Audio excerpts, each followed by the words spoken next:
స్వర్గీయ నందమూరి తారక రామారావు గారు 2 రూపాయల కిలో బియ్యం, జనతా వస్త్రాలు ఇచ్చాడు, మహిళలకు ఆస్తిలో హక్కిచ్చాడు, రైతులకు రాయితీలు ఇచ్చాడు, మధ్యాహ్న భోజన పథకం పెట్టాడు, మండల వ్యవస్థను ఏర్పాటు చేశాడు. ఇన్ని రకాల కార్యక్రమాలు ఏర్పాటు చేసి ఈ దేశానికి సంక్షేమాన్ని పరిచయం చేస్తే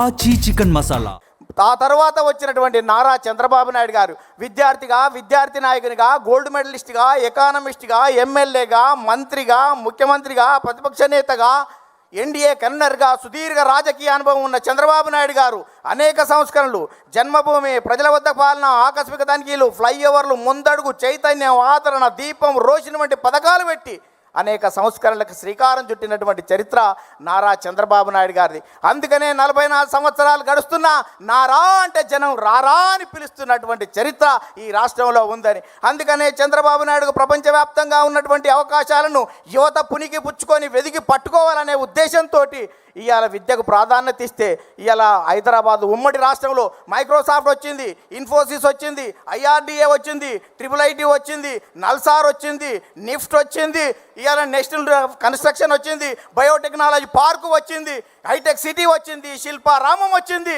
ఇవాళ భారతదేశంలో, ప్రపంచంలో తెలుగువాడి ఖ్యాతిని నలుదికల విస్తరించినటువంటి చరిత్ర ఇవాళ చంద్రబాబు నాయుడు గారు దాన్ని ఈ సందర్భంగా గుర్తు చేస్తున్నాను.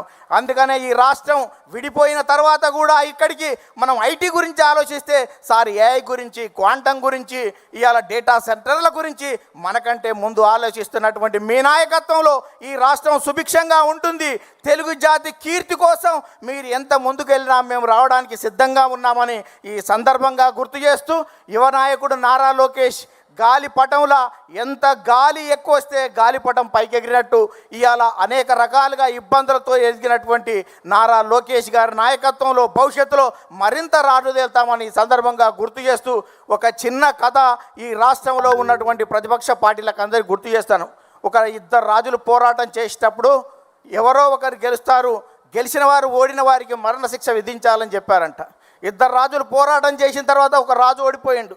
ఓడిపోయిన తర్వాత గెలిచిన రాజు ప్రజలే చెప్పారు కాబట్టి మరణశిక్ష వేయమని చెప్పాడంట. మరణశిక్ష వేసే సమయంలో ఆ తాడు తెగిపోయింది. తాడు తెగిపోతే మళ్ళా అతను ఉరిదీసేవాడు రాజుకాడికి వచ్చి, రాజా ఉరిదీసే సమయంలో తాడు తెగిపోయిందంటే వాని పాపాన వాడు పోతాడు, వాని క్షమించురా అన్నాడంట. క్షమించురా అని చెప్తే మళ్ళీ అక్కడికి వెళ్ళాడంట. వెళ్ళి మీ రాజు ఏమన్నాడు అన్నాడంట. ఏమన్నాడు అంటే మా రాజు నిన్ను ఉరిదీయొద్దంటాడు అనుకున్నావు కదా అన్నాడంట. అవును, మీ రాజు నైజం అది కదా, అతను ఉరిదీయనీయడు అంటే, ఓ పిచ్చోడా మా రాజు అక్కడ లేడు, మా యువరాజు ఉన్నాడు, ఇలా సచ్చే వరకు ఉరిదీయమని చెప్పిండంట. అందుకనే రాష్ట్ర రాజకీయాల నుంచి ఇప్పటి నుంచి మాట్లాడేటువంటి నాయకులు భవిష్యత్తులో తెలుగుదేశ పరిణామాలు ఏ రకంగా ఉంటాయో గుర్తుపెట్టుకోవాలని మీ అందరికీ గుర్తు చేస్తూ ముగిస్తున్నాను. ధన్యవాదాలు. ఆచి చికెన్ మసాలా